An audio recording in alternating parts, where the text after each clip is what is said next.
حضرت عبداللہ ابن عباس رضی اللہ تعالیٰ عنہ سے مروی ایک روایت ہے، میں ایک دن حضور کے پیچھے بیٹھا ہوا تھا، سواری میں حضور کا ردیف تھا، تو حضور نے فرمایا اے بیٹے، اے لڑکے، میں تجھے کچھ کلمات سکھاتا ہوں، تو اللہ کے حقوق کا خیال رکھ تو وہ تیری حفاظت فرمائے گا۔ تو اللہ تعالیٰ جل شانہ کے احکام کی حفاظت کر، تو اسے اپنے سامنے پائے گا۔ اذا سألت فاسأل اللہ، جب سوال کرے تو اللہ سے ہی سوال کرے، اللہ سے مانگنے کا مزاج پیدا کر لیں کہ فرمایا تمہارے جوتے کا تسمہ بھی ٹوٹ جائے تو وہ بھی اللہ سے مانگو۔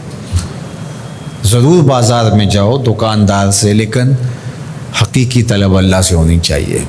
بات بات پہ اللہ سے سوال کرو، بڑی سے بڑی چیز بھی اس سے مانگو، چھوٹی سے چھوٹی چیز بھی اسی سے طلب کرو۔ ہماری ساری ضرورتوں کا کفیل ہمارا رب، ہمارا مالک ہے۔ تو دوسری نصیحت یہ کی کہ جب تو استعانت طلب کرے، مدد طلب کرے تو اللہ سے ہی استعانت طلب کرے۔ وعلم، اور جان کہ اگر ساری امت، سارے لوگ، پوری قوم جمع ہو کے تمہیں فائدہ پہنچانے کی کوشش میں لگ جائیں تو تمہیں وہی فائدہ پہنچا سکتے ہیں جو تیرے لیے تیرے رب نے لکھا ہے۔ اور فرمایا وَإِنِ اجْتَمَعُوا عَلَىٰ أَن يَضُرُّوكَ بِشَيْءٍ، اور اگر تمہیں نقصان پہنچانے کے درپے ہو جائیں، لَمْ يَضُرُّوكَ إِلَّا بِشَيْءٍ قَدْ كَتَبَهُ اللَّهُ عَلَيْكَ، تو تجھے صرف وہی نقصان پہنچا سکتے ہیں جو اللہ نے تیرے لیے لکھا ہے۔ سارا زمانہ بھی مخالف ہو جائے، تیرا کچھ نہیں بگاڑ سکتا۔ ہاں، تیرے مقدر میں اگر کوئی چیز، کوئی بگاڑ لکھا ہے تو وہ ہوگا، اس کا ذریعہ وہ بن جائیں گے۔ تو اس لیے پھر اسی سے مانگو، اسی سے طلب کرو۔ رفعت الاقلام وجفت الصحف، جو لکھنا تھا اللہ نے لکھ دیا، لکھنے کے بعد قلم اٹھا لیا گیا اور جن صحیفوں پہ لکھا تھا وہ خشک ہو گئے۔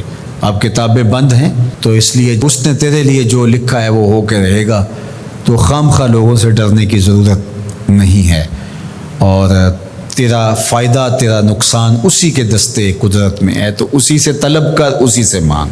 اور فرمایا تو اللہ تعالیٰ جل شانہ کو رخاء میں، خوشحالی میں یاد کر، یعرف کا فی الشدہ، وہ تجھے مشکل میں پہچانے گا۔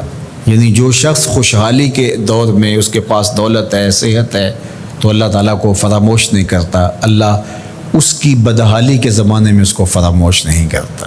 وعلم، اور جان، ان النصر مع الصبر، کہ جو مدد ہے وہ صبر کے ساتھ آتی ہے۔ وان الفرج مع الکرب، اور کشادگی جو ہے وہ مشکل کے ساتھ آتی ہے۔ وان مع العسر یسرا، اور سہولت جو ہے وہ مشقت برداشت کرنے کے بعد آتی ہے، تنگی کے بعد فراخی آتی ہے۔ پہلو مشکل پھر تمنا، پہلو کنڈا پھر پل، شاید مگروں پہلو مکھیاں ڈس دیاں ڈنگ والیاں۔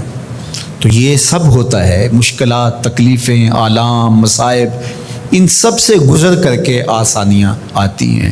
خود حضور کی زندگی دیکھ لیجئے، مدنی زندگی، مکی زندگی کے گزرنے کے بعد طائف کے مراحل کو طے کرنے کے بعد آتی۔